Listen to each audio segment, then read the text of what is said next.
Hello, everyone. This is Ariel with the Galactic Astrology and Microdosing with the Seasons and the Decans from April 9th to April 20th. In the last degrees of the Sun in Aries, we strengthen our sense of self within the dynamic of self and other. Remember, we're on the Aries-Libra axis during all the time the Sun is in Aries. The choice point here is between cooperation and harmony or aggressive self-absorption. With Mercury as the decan of the last 10 degrees of Aries, we begin the conversations, negotiations, and collaborations regarding our visions, our hopes, and our dreams. We are seeding the ground for the next steps of Sun in Taurus, where we assign value to who and what we love. Deep space helpers we have during the next 10 days include 3 fixed stars, 4 pulsars, the Andromeda Galaxy, and the dwarf planet Aries. The fixed stars include Decan Katos at 21 Aries 48 degrees, Akamar 23 Aries 16 degrees, and Alrisha 29 degrees Aries 23 minutes. So Decan Katos is a binary star. This star fuses helium, which is spirit, carbon, which is matter, and barium, which gives us meaning, through infrared radiance. Its mythology is an earlier version of Jonah and the belly of the whale. Here we are being swallowed up and plunged into the unknown, where we are able to transform. The next fixed star, Akamar, was understood by the Greeks to represent Pantheon, the son of Helios. Pantheon failed to capture the sun's runaway chariot, and Zeus intervened through using a thunderbolt. This was not before Pantheon fell to earth scorched. The Hellades memorialized him by propagating poplar trees along the banks of the Eridanus River. In mythic magic, these tears turned into amber. The graphic here displays the amber in the background and the trees in the foreground. Popular trees represent the shimmering transition of change, and amber represents soul-based purification and renewal. For centuries, Akamar was the last navigational star in the southern sky. It led sailors to the edge where they had to trust the unknown and their intuition. It is a blue-white star reflecting the nebulous. Akamar takes us to the edge and asks us to trust our inner navigator and the inevitable transformation of shape-shifting.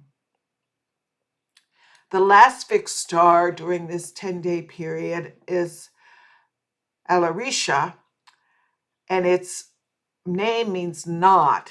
Here it signifies the unification of opposites into a cohesive whole. This star helps us see the unity at the root of duality. Next, we have the pulsars, and you can see the numbers of the pulsars and their degrees on this slide. We have a long period binary accretion X-ray pulsar. We have another binary pulsar. We have a long period pulsar, and we have a glitching pulsar. Pulsars are an invitation to listen deep within, to feel the cosmos, the cosmic pulse, directing us to orient in one direction or another to listen deeply, to allow change. They're very subtle energy, and they can sometimes be very profound. Binary pulsars are the rarest, and a long period is also rare, and a glitching pulsar is also rare. So this is a great opportunity to have the pulsars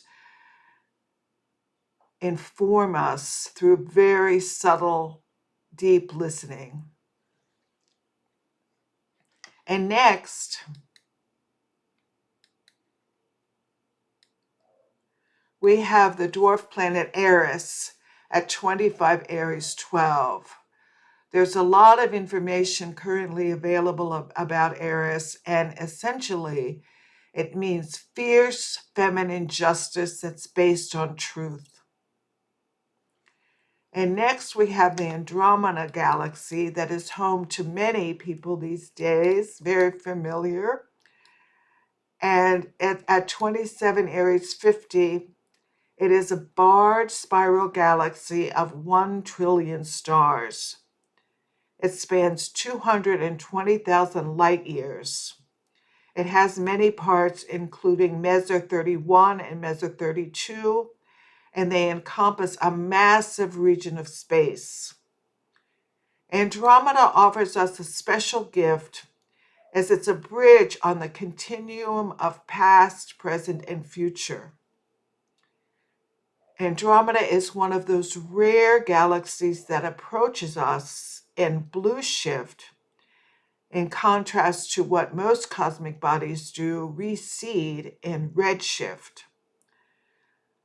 The light from this galaxy is 2.5 million years, and in 4.5 billion years, a much longer time frame, it is calculated with astronomical certainty that our Milky Way galaxy and the Andromeda galaxy are likely to merge.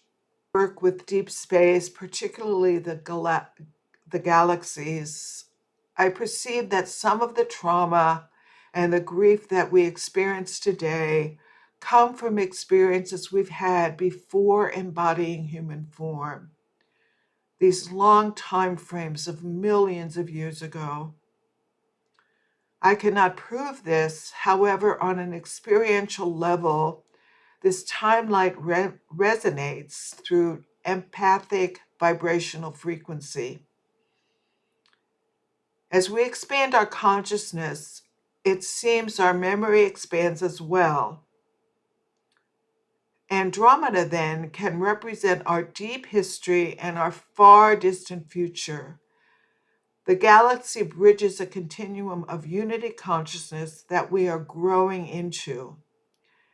At this point in late Aries, Andromeda strengthens our sense of self, as do all of the other helpers from deep space currently active during this time frame. We've started the year with Aries, and we're now at the end of the last 10 degrees of the sign of Aries. We're finding our sea legs, and we're about ready to begin our time in Taurus. Sending you every blessing wish in this sacred, blessed time. See you next time.